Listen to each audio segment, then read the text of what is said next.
এজেন্টের বাইরে আমি হলেও আমাকে ঢুকতে দেবে আর ফেলে দেবে। রুমের মধ্যে ধানের শীর্ষের কর্মীরা এখানে আছে এবং আমাদেরকে হেনস্থা করতেছে, বলতেছে আপনাদের স্লিপের সমস্যা, আপনারা নিচে যান, বারবার নিচে যাচ্ছে আসতেছে। এবং আমি বুথে ছিলাম, যখন আমি স্লিপগুলো দেখতেছি যে ঠিক আছে, কিন্তু তারপরে তারা আবার আমাদের কাছে এসে বলতেছে আপু ঠিক না, আমরা ভোট দিতে পারতেছি না। এর জন্যই আমি আসছিলাম দেখার জন্য যে এখানে কি হচ্ছে।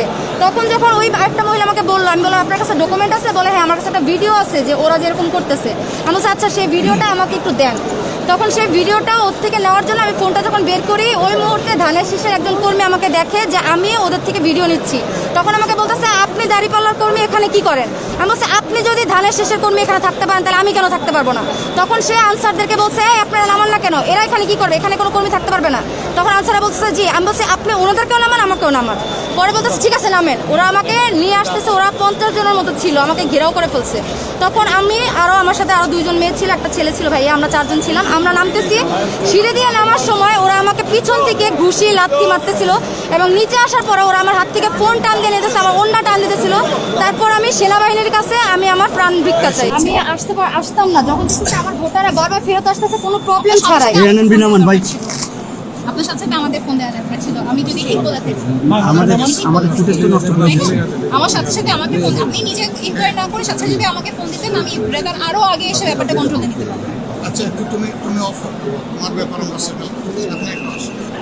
আপনার সাথে কি হয়েছে আপনি বলুন। আপনি কি করে নিয়ে এসেছেন? আমি হলো সরকারের মধ্যে ভিতরে হয়েছে না, তো আমি অসুস্থ বিধবা আনতে আমার বাসা ওনাকে আমি নিয়ে গেছি, উনি হাঁটতে পারে না। ওনাকে নিয়ে যখন আমি মানে ভিতরে মানে গেছি, আপনি এখানে দাঁড়ান, আমি তো অসুস্থ, আমি বাইরে ছিলাম। আমি বাইরে থাকা অবস্থায় দেখি যে আমরা আর 2-3 জন কর্মকর্তা যখন মানে সরি আমরা 3 জন কর্মী যখন একসাথে ছিলাম, তখন বললো যে 9-এর পরে মেয়েটা 9 থেকে 10 উঠছে। যখন দেখি যে তার আমার স্বর্ণের আবার তার নাম আবার জিজ্ঞেস করছে যে আপনি কি ভোট দিতে আসেন? হ্যাঁ। তা আপনার নাম কি? তখন সে থতমত খেয়ে গেছে।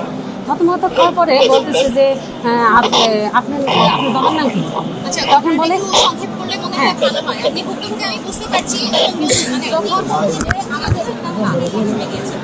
আমি তো ভোটের জন্য গিয়েছি, ভোট দেওয়ার জন্য। ভোট দেওয়ার জন্য? জি জি জি। আচ্ছা ঠিক আছে।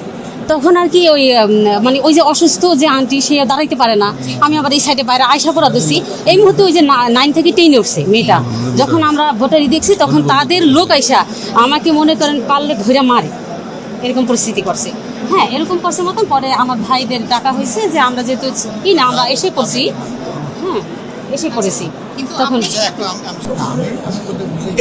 আমি বুঝতে বলছি, আমি আমার কথা হলো যে এখানে যদি এরা থেকে যায় তাহলে তো আবার তারা প্রবলেম ক্রিয়েট করবে। সেই জিনিসটা একটু কীভাবে এনশিওর করা যায় সেটা একটু মেজার নেবেন। এটা আমার আমি যেহেতু এখন অনগ্রাউন্ডে আছি, আমি এখানে দায়িত্ব ইনশাআল্লাহ। নিচ্ছি। 2 নম্বর হলো এমন হতে পারে যে ঠিক ক্যাম্পাসে নাই, কিন্তু আউটসাইড দ্য ক্যাম্পাস আমাদের কাছে ইনফরমেশন যে তারা আছে, সেটাও একটা মেজার নেওয়া যাবে। কেউ এখানে এজেন্টের বাইরে এবং যারা ইলেকশন কন্ডাকশনে আছে তাদের বাইরে কেউ থাকতে পারে। ইলেকশন আবার যখন শেষ হয়ে যাবে এরপরে যেন আর কেউ না এবং কেউ ঢুকতে না পারে। যদি অ্যাপ্রোপ্রিয়েট লোক ওখানে না থাকে, আমার লোক আর কেউ থাকবে না, এজেন্ট থাকবে। এই তো এজেন্টের বাইরে আর কারো থাকার কথা না। আর আমার পাস আছে, আমি যাইতে পারি দেখার জন্য। আমার প্রধান চিফ এজেন্ট যে সে যাইতে পারে, এর বাইরে কেউ ঢুকতে পারবে না। বাইরের দিকটাও এনশিওর করতে হবে যাতে কোনো আওয়ারে ফুল কাউন্টিং এবং রেজাল্ট শিটের সাইন না হওয়া পর্যন্ত এজেন্টের বাইরে আমি হলেও আমাকে ঢুকতে দেবে আর ফেলে দেবে। আমি অনুরোধ করে গেলাম, সে যেই হোক তার চোখের দিকে তাকানো যাবে না, যত বড় লোক হোক। আমরা এইটুকু চাই যে আপনারা এটা এনশিওর করুন। অবশ্যই।